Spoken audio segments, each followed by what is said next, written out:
Halo guys, kembali lagi dengan Dongeng Donghua. Kali ini kita akan melanjutkan alur cerita Against the Supreme versi novel. Di cerita sebelumnya, Tanjun telah berhasil membalaskan dendam teman-temannya. Kemudian, Dante Swansong mendapatkan nama-nama yang dicurigai sebagai mata-mata di Sekte Huangfu. Apa yang akan terjadi selanjutnya? Langsung saja kita ke alur ceritanya.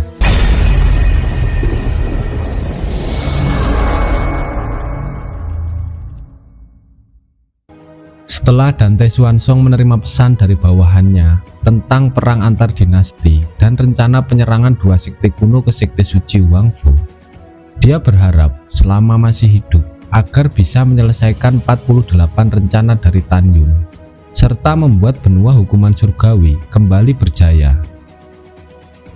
Tiba-tiba Dante Swansong mengerutkan alisnya dan merasakan aura dari luar kota. Kemudian, bayangan menyapu aula utama dan berubah menjadi tubuh kurus di depan Dante Swansong. Orang ini adalah lelaki tua yang muncul di divisi pil gerbang abadi di atas taman obat berjasa beberapa saat yang lalu. Dia adalah ayah Dante Swansong, sekaligus Master Sekte Huangfu sebelumnya yang bernama Dan Taiyu. Dante Swansong menanyakan maksud ayahnya datang menemuinya. Dan Taiyu tersenyum dan memberitahunya bahwa setelah 3 tahun lalu Dante Swansong bercerita akan menjodohkan cucunya dengan Tanjun, dia menjadi penasaran dan ingin melihat langsung seperti apa Tanjun. Akhirnya dia mendatangi taman obat berjasa di divisi pil gerbang abadi secara pribadi. Dengan mata kepalanya sendiri, Dan Taiyu melihat Tanjun yang berada di alam pemurnian jiwa tingkat 3 bisa melawan 89 murid dari alam pemurnian jiwa tingkat ke-7, 8, dan 9 sendirian. Tanjun juga membunuh mereka semua. Meskipun Tanjun juga terluka parah, lompatan tantangan Tanjun itu bahkan lebih kuat dari leluhur sekte saat berada di tingkat yang sama. Setelah itu, Dan Taiyu menyetujui jika Dante Swansong akan menjodohkan Dante Xian'er dengan Tanjun. Tetapi dengan adanya beberapa wanita di samping Tanjun, dia meminta Dante Swansong untuk memisahkan atau menyingkirkannya. Jelas Dante Swansong tidak setuju dengan itu, karena menurutnya Tanjun sangat menyayangi wanitanya. Jika sampai itu terjadi dan Tanjun mengetahui, pasti Tanjun akan membalas dendam di masa depan. Kemudian Dante Swansong memberitahu Dan Taiyu bahwa 48 rencana yang pernah diceritakan padanya sebenarnya bukan ide dari Dante Swansong, melainkan dari Tanjun. Mendengar ini, Dan Taiyu sangat terkejut. Akhirnya dia tidak mempermasalahkan wanita-wanita Tanjun, tapi dia berpesan agar Dante Xian'er dan Tanjun saat sudah menikah, Dante Xian'er harus menjadi istri utamanya.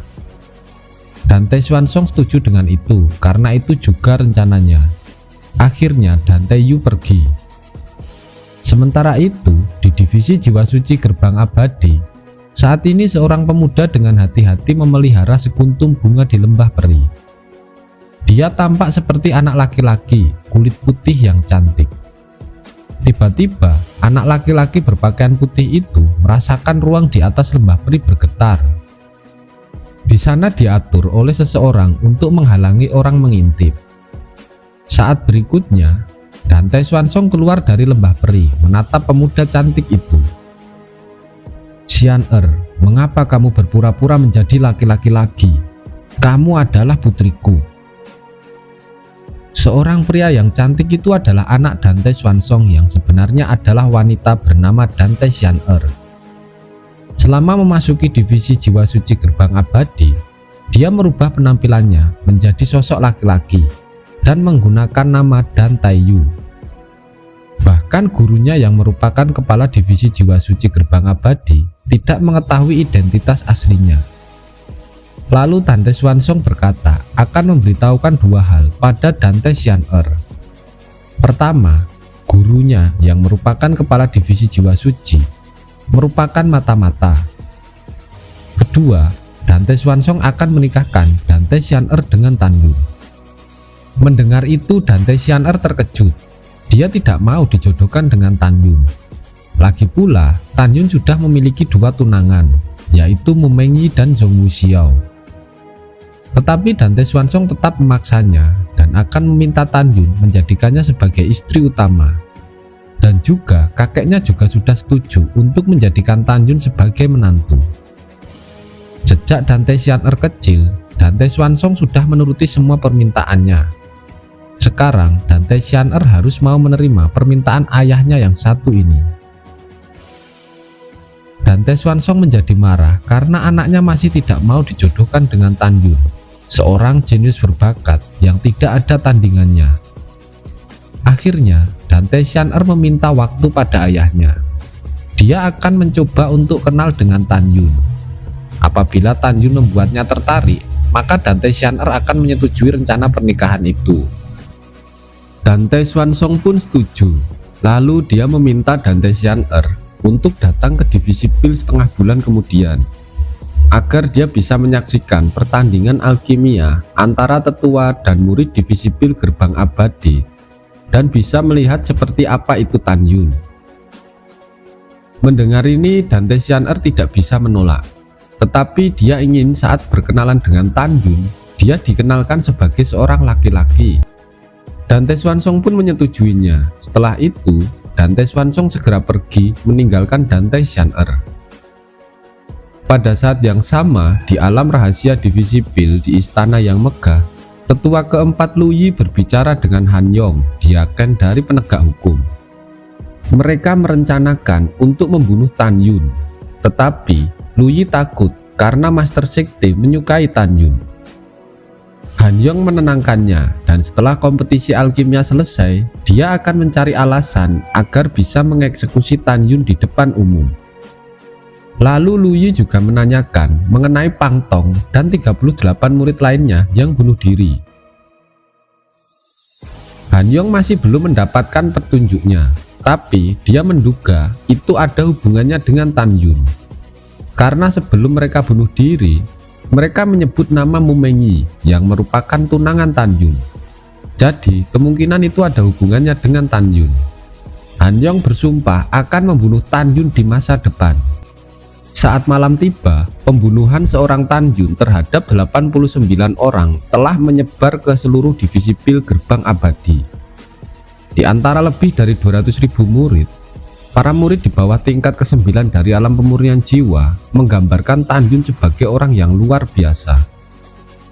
Sedangkan yang berada di tingkat 9 alam pemurnian jiwa menghina Tan Yun. Menurut pendapat mereka, jika mereka melawan Tan Yun, mereka pasti akan dapat membunuh Tan Yun.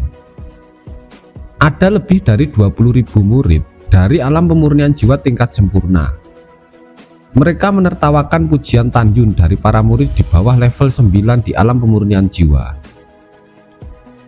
Waktu berlalu, 14 hari kemudian, besok akan menjadi hari kompetisi keterampilan pil.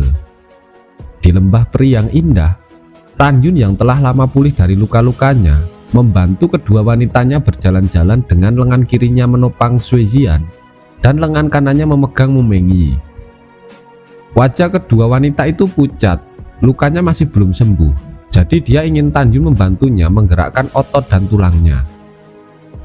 Setelah kedua wanita itu bangun 3 hari yang lalu, mereka baru mengetahui bahwa Tan Yun telah membalaskan dendam Song Hong dan 135 rekannya yang tewas. Tan Yun pernah bertanya kepada mereka mengapa mereka begitu impulsif berpartisipasi dalam kerusuhan ini. Itu karena Song Hong adalah teman dari mereka. Mendengar bahwa Song Hong terbunuh, mereka bergegas ke taman obat berjasa tanpa berpikir panjang. Begitu mereka bertemu Hou Ye, pembunuh Song Hong, Hou Ye menyerang mereka. Kemudian Tan Yun membantu kedua wanitanya duduk di rerumputan yang rimbun dan mengobrol dengan mereka. "Kakak Tan, guruku memintamu untuk datang." Saat ini suara Nanggong Ruksue seperti salju dari luar lembah peri. "Baiklah, aku akan pergi." Ketika Tan Yun keluar dari lembah peri, Nanggong Ruksue sudah pergi. Lalu dia menginjak pedang terbang dan menuju lembah peri berjasa. Sekarang Tan Yun telah mengatur ulang larangan lembah abadi nomor 8. Bahkan jika seorang di alam jiwa ilahi tingkat sempurna tidak mungkin untuk secara paksa melanggar larangan tersebut. Oleh karena itu, dia bisa tenang meninggalkan Mumengyi dan Suezian. 1 jam kemudian, Tan Yun mendarat di luar aula berjasa, melepaskan pedangnya dan langsung berjalan ke aula. Dia melihat Luo Fan dengan pria dan wanita lain di sana. Setelah pengenalan dari Luo Fan, Tan Yun mengetahui bahwa murid laki-laki adalah Yang Chong dan murid perempuan adalah Liu Yiyi. Keduanya berada di alam pemurnian jiwa tingkat keempat dan mereka juga alkemis hebat tingkat tinggi. Yang Chong dan Liu Yiyi mengingat kejadian 14 hari yang lalu saat Tan Yun seorang diri membunuh 89 murid di bawah tetua Lu Yi. Mereka memandang Tan Yun dengan pemujaan yang tidak dapat disembunyikan di matanya. Pada saat yang sama, mereka berdua juga belajar dari Luo Fan bahwa Tan Yun sudah menjadi alkemis hebat peringkat suci ketika kompetisi alkimia 3 sekte kuno. Oleh karena itu, keduanya semakin mengagumi Tan Yun. Setelah itu, Luo Fan memberitahu Tan Yun bahwa divisi pil gerbang abadi memiliki kompetisi alkimia hebat setiap 10 tahun. Tidak hanya para tetua yang bertanding, mereka juga akan mengirim 4 murid untuk bersaing dengan para jenius alkimia tetua lainnya. Kompetisi alkimia besar setiap 10 tahun sekali adalah upacara akbar dari alkimia gerbang abadi. Tan Yun mengerti bahwa Shen Shubing ingin membiarkan mereka berempat berpartisipasi dalam kompetisi keterampilan pil besok. Pada saat ini, terdengar suara langkah kaki di tangga menuju lantai 2. Shen Shubing turun. Ekspresi Shen Shubing terlihat agak pucat, seolah-olah dia telah menghabiskan terlalu banyak usaha dalam waktu singkat ini. Tetua berjasa, apakah kamu baik-baik saja? Tan Yun melihat Shen Shubing, dengan penampilannya dia merasa sedikit tertekan. Tidak apa-apa, selama periode waktu ini, aku sedang mempelajari teknik pil dan merasa sedikit lelah. Saat Shen Shubing berbicara, ekspresinya menjadi sedih. 14 hari yang lalu, ketika Shen Shubing mengetahui bahwa kali ini para tetua bersaing dengan alkimia, mereka setidaknya harus menyempurnakan pil suci tingkat menengah. Dia memeras energi dan potensinya siang dan malam, dan berlatih menyempurnakan pil kelas menengah berulang kali. Namun, hingga saat ini, dia pusing dan tidak memiliki kepercayaan diri sedikit pun untuk menyempurnakannya. Pada saat yang sama, hingga saat ini, Shen Shubing sudah mengerti. Guru berkata, 14 hari yang lalu bahwa pada saat kompetisi alkimia, dia akan membuat semua tetua memandangnya dengan kagum. Setelah menghela nafas, Shen Shubing memandang Tan Yun dan mereka berempat, lalu berkata dengan senyum yang kuat. Tetua ini memutuskan untuk menyerah di pertandingan antar tetua besok. Ini akan menjadi rasa maluku. Kuharap kamu bisa melakukan yang terbaik besok. Tetapi jangan terlalu memaksakan diri. Shen Shubing melambaikan tangannya ke 4 murid itu. Pergilah sekarang ke kebun obat berjasa dan kumpulkan ramuan yang kamu butuhkan untuk alkimia besok. Setelah itu, saat Shen Shubing berbalik, Tan Yun menemukan setetes air mata yang terciprat ke tanah.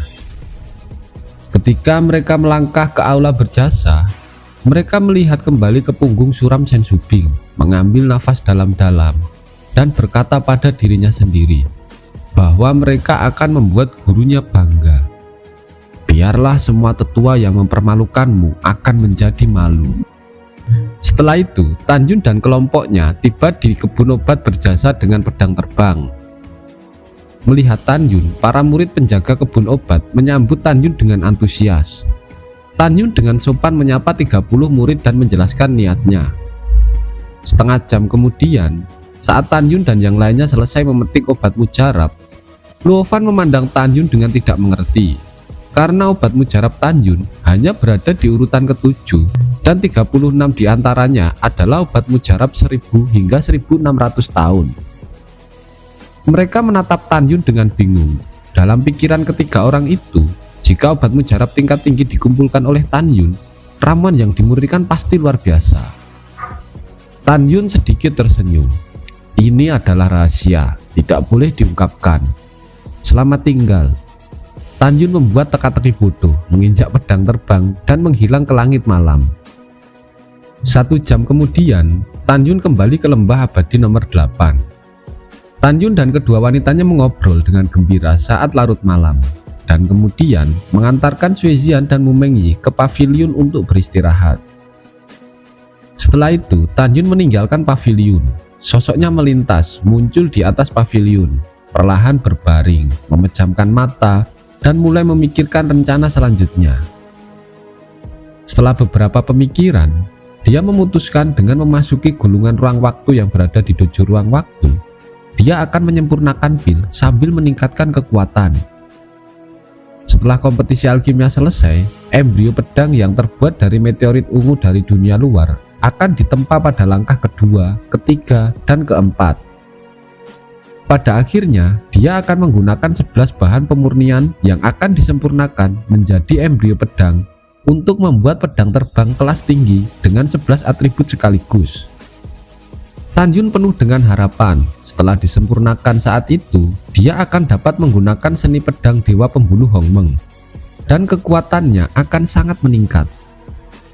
Diam-diam memikirkan ini, Tan Yun perlahan membuka matanya, menatap langit berbintang. Mata berbintang mengungkapkan permusuhan yang kuat.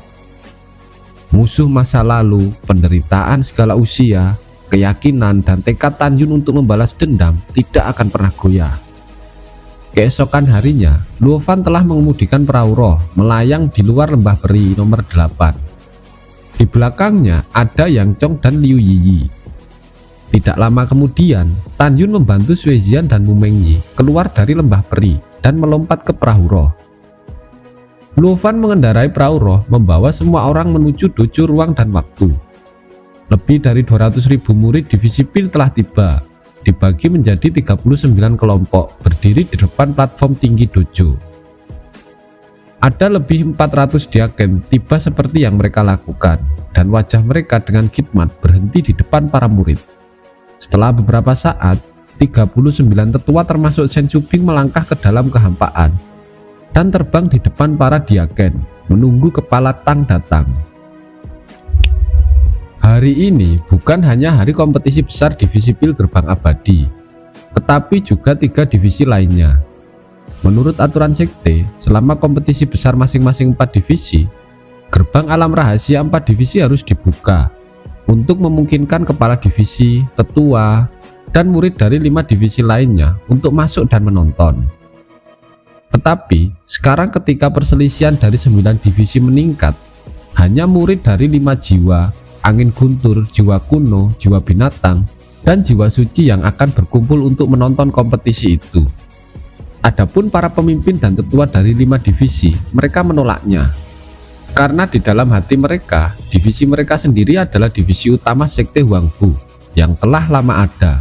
Mengapa harus repot-repot menonton 4 divisi lainnya?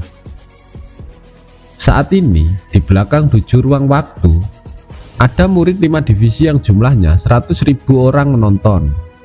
Dante Xian'er berpakaian pria ada di antara mereka. Pada saat ini, Dante Xian'er memandang Tan Yun yang sedang berbicara dan tertawa dengan Mu Mengyi serta Sui Jian. Dia tidak tahu harus berpikir apa. Bayangan indah jatuh dari langit. Sudut roknya berterbangan dan jatuh di platform tinggi dojo, berubah menjadi Tang Xingying yang mengenakan rok putih seperti salju.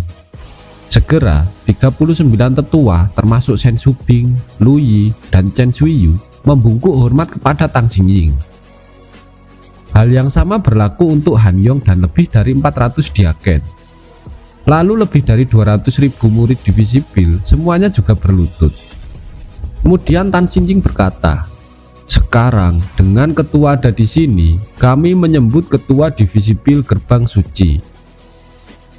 Seorang lelaki tua berambut putih yang tampaknya berusia 90 tahun terbang di belakang Tang Xingying. Orang tua itu adalah bangsawan dari gerbang dalam, gerbang abadi, dan gerbang suci, yaitu Gongsun Yang Chun. Tang Xingying berbalik dan berlutut menghadap Gongsun Yang Chun. Segera, semua tetua, diaken, dan murid membungkuk bersama. Gongsun Yang Chun tersenyum ramah. Dia melihat ke bawah ke arah 39 tetua divisi pil dan suara tua terdengar. Divisi pil Gerbang Abadi mengadakan kompetisi alkimia hebat setiap 10 tahun sekali. Ketua sangat menantikan apakah pencapaian alkimia para tetua dapat ditingkatkan. Ada juga pencapaian murid dari divisi pil Gerbang Abadi sudah sampai mana sejauh ini. Ketua ini menginstruksikan keluarkan kemampuan terbaik kalian. Mendengar itu, semua tetua dan murid yang berpartisipasi dalam kompetisi alkimia berkata serempak, "Bawahan murid mengerti." Gongsun Yangjun mengangguk puas dengan ekspresi serius. Selanjutnya, ketua ini akan mengumumkan hadiahnya. Semua penatua dan murid memiliki harapan. Hanya Shen Subing yang menundukkan kepalanya, mengepalkan tinjunya, kukunya menembus telapak tangannya.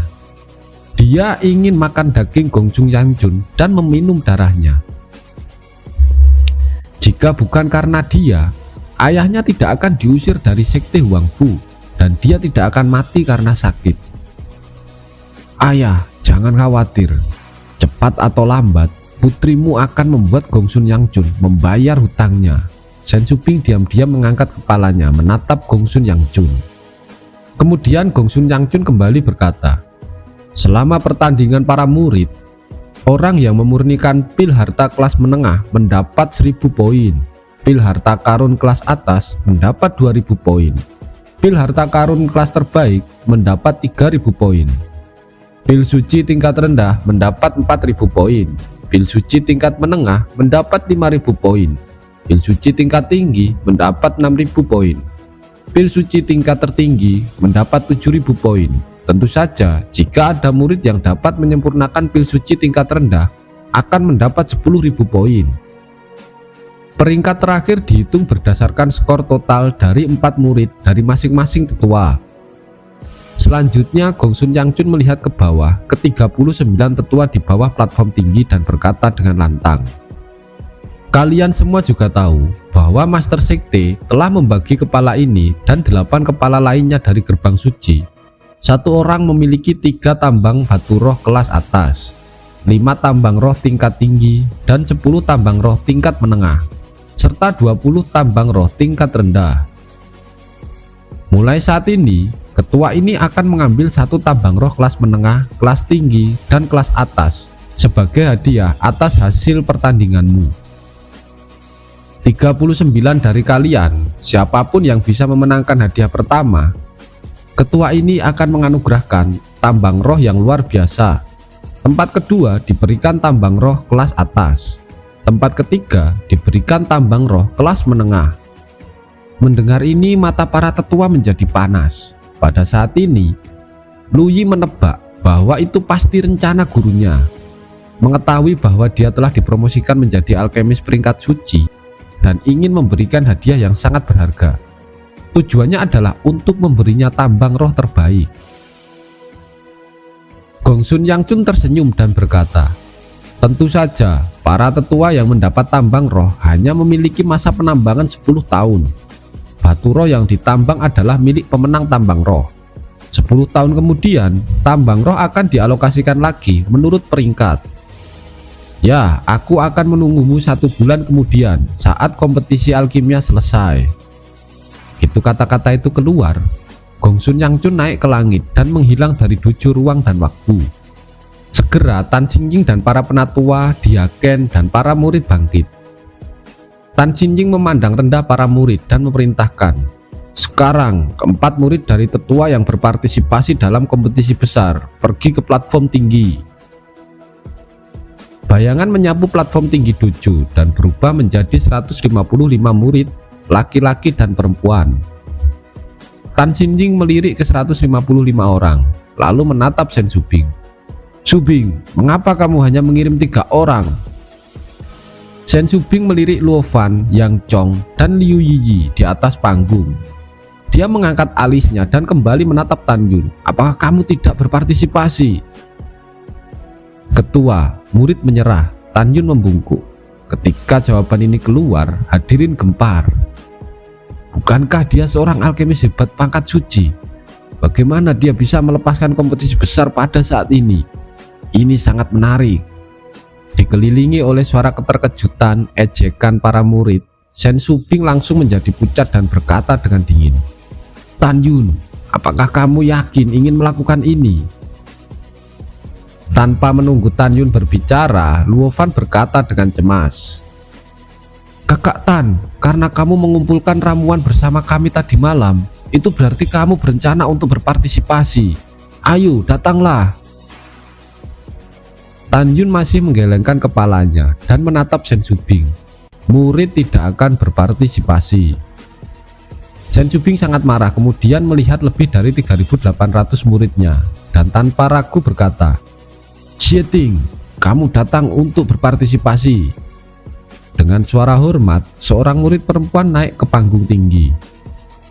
Pada saat ini Dante Xian'er di kerumunan di luar dojo memandang Tan Yun dengan sangat jijik. Apakah ini orang yang diperkenalkan ayah dan kakek kepadaku? Hampir semua tetua dari gerbang abadi divisi pil menonton lelucon Shen Shubing, dan sebagai murid dari Shen Shubing, dia menyerah pada persaingan besar saat ini. Sifat ini benar-benar buruk. Sepertinya ayah pasti dibuat bingung olehnya. Dia sama sekali bukan alkemis peringkat suci, apalagi jimat, senjata, atau master formasi peringkat suci. Pada saat ini, murid Shen Shubing juga marah dan bingung dengan mundurnya Tan Yun. Mereka tidak mengerti Tan Yun kenapa dia melakukan ini. Murid lain di bawah tetua menunjuk ke Tan Yun. Ekspresi mereka penuh penghinaan. Tan Yun ingin menjelaskan kepada Shen Shubing, namun melihat penampilan marah Shen Shubing, pikirnya lebih baik mengambil tindakan nanti. Tan Xinjing melirik Tan Yun. Selain kebingungan di matanya yang indah, ada lebih banyak ketidaksenangan.